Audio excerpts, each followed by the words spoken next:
Are you tired of feeling insecure, especially around beautiful women?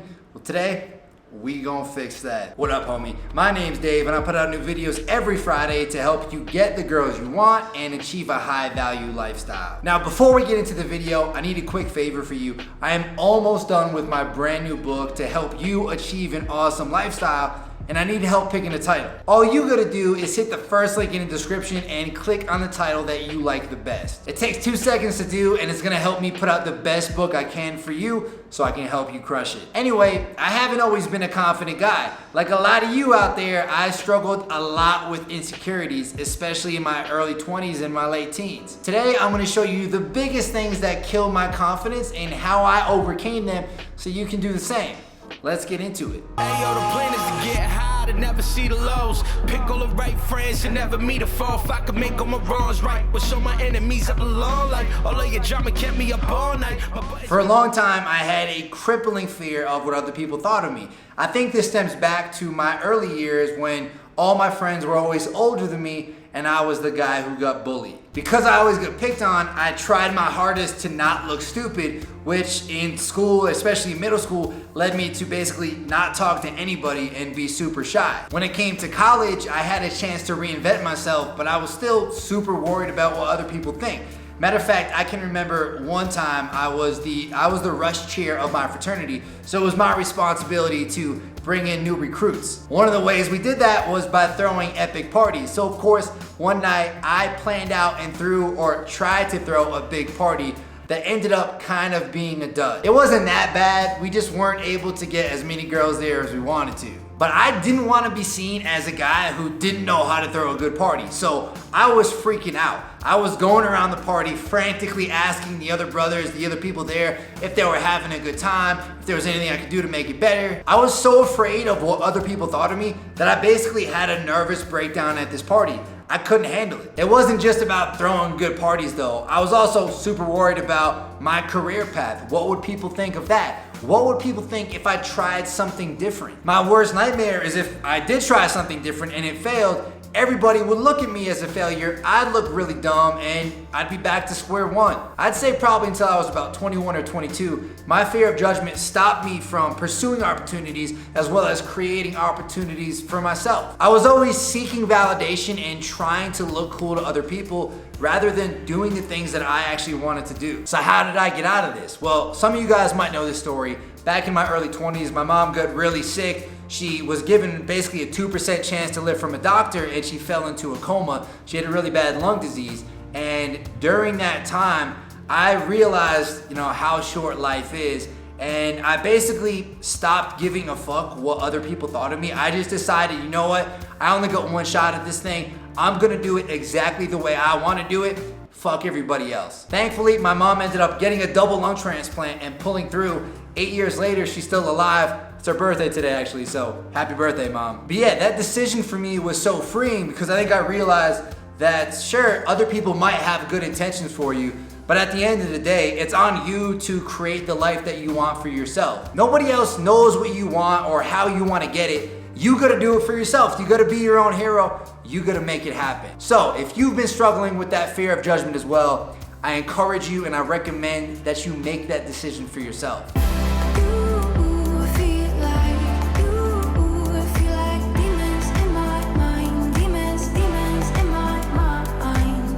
I had a lot of embarrassing shit happen to me when I was in my school years, stemming all the way back to 5th grade. I had to wear a big retainer during school that basically looked like I was holding my breath. I was like, and when I tried to talk with it, I sounded like Charlie Brown's teacher. It was a mess.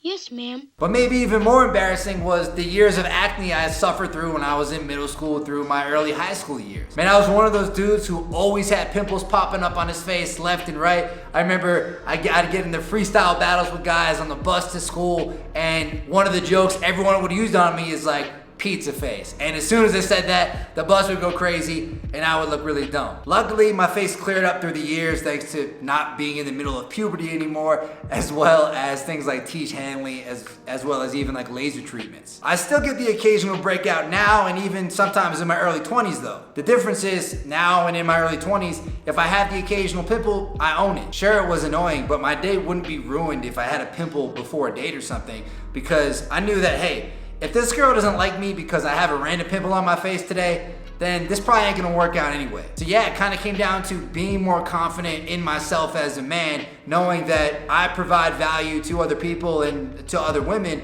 and that, hey, it's fine if this pops up, I'm gonna be me either way. Talking about blue skies, talking about sunshine, driving with the top down, feeling free, talking about you and me, talking about... This was probably my biggest insecurity of all, especially during my late teens when I first jumped into college.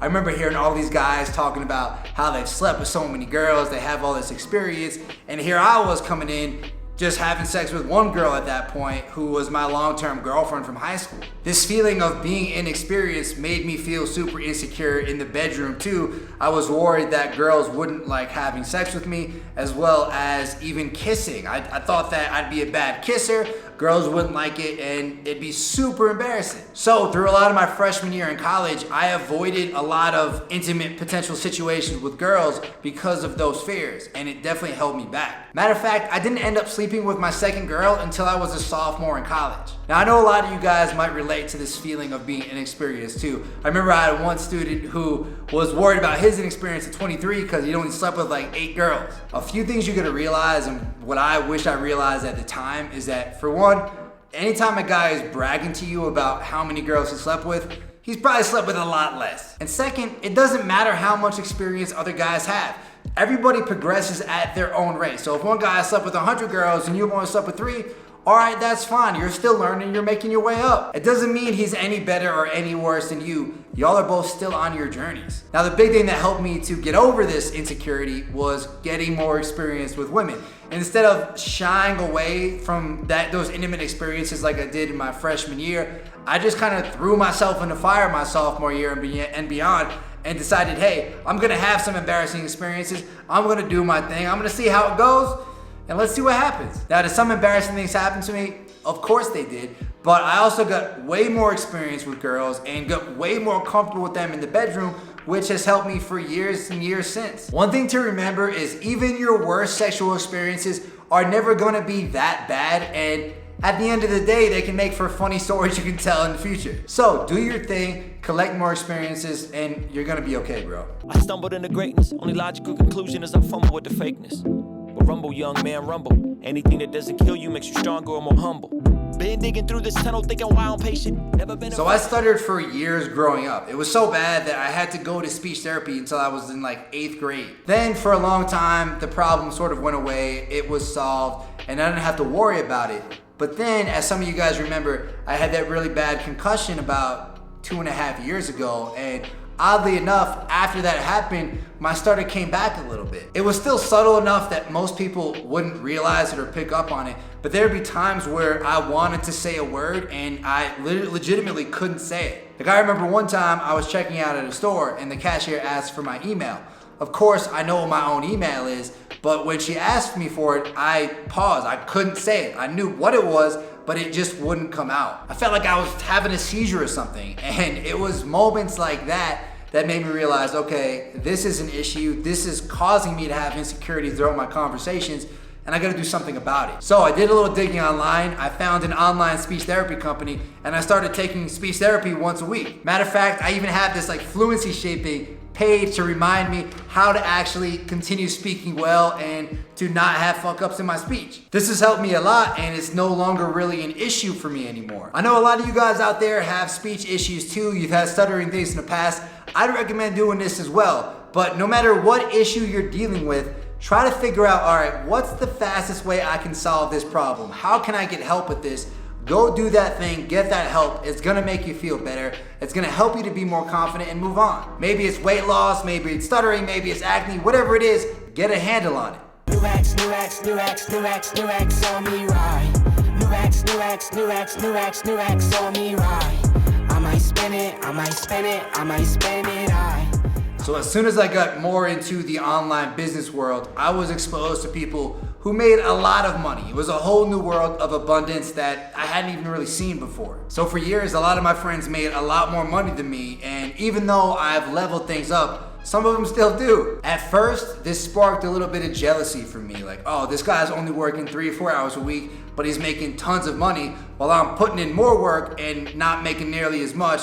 It didn't feel great. But I learned to do a few things to overcome these insecurities. So for one, I did what I could to level up my own income to the point where I'm comfortable, I'm still building, and my money is making money for me. So when I hear about other people making a bunch of money, it doesn't make me feel bad about it. It just kind of makes me, feel happy for them. I realize it's not a zero-sum game. Just because someone else is making money doesn't mean that I'm gonna make less. I've also created partnerships and even teamed up with some of my more wealthy friends. This creates a win-win for all of us because not only am I helping them make more money, they're helping me make more money too. Everybody wins. So now when my friends crush it, not only is it like, okay, this guy's crushing it, that's awesome, we're gonna have an even better time hanging out because he's gonna be a little bit happier, but it's also like, hey, maybe there's an opportunity here for us to team up and become both wealthier. It's funny, I actually had this happen earlier in the year when I started doing more and more coaching. How to Beast noticed it. We both decided, hey, why don't we team up and have a great coaching program together? And that's exactly what we've done. Not only has this allowed us to help more guys, but it's also helped us to build a successful business on top of it. So yeah, don't let your income be something that you're insecure about. Instead, level up, and when your friends do well, feel good for them, because that's gonna make your relationship even better. And that's one of the great things about hanging out with successful people. They motivate you, they make you wanna do more, but they also show you what's possible and get you to think bigger. That's why they say you're the average of the 5 people you spend the most time with, and that's also why in my new book, I'm putting such a focus on building a quality social circle. Basically, I'm gonna show you the exact blueprint for how I did it myself. Anyway, bro, these have been some of my biggest insecurities. Hopefully you can relate. Hopefully my story helps you to overcome your own insecurities too. Now, if you want more help on how to do that, as well as become a more confident man and build a badass lifestyle, then check out this playlist right here. Let's keep it going. I'll see you there, homie.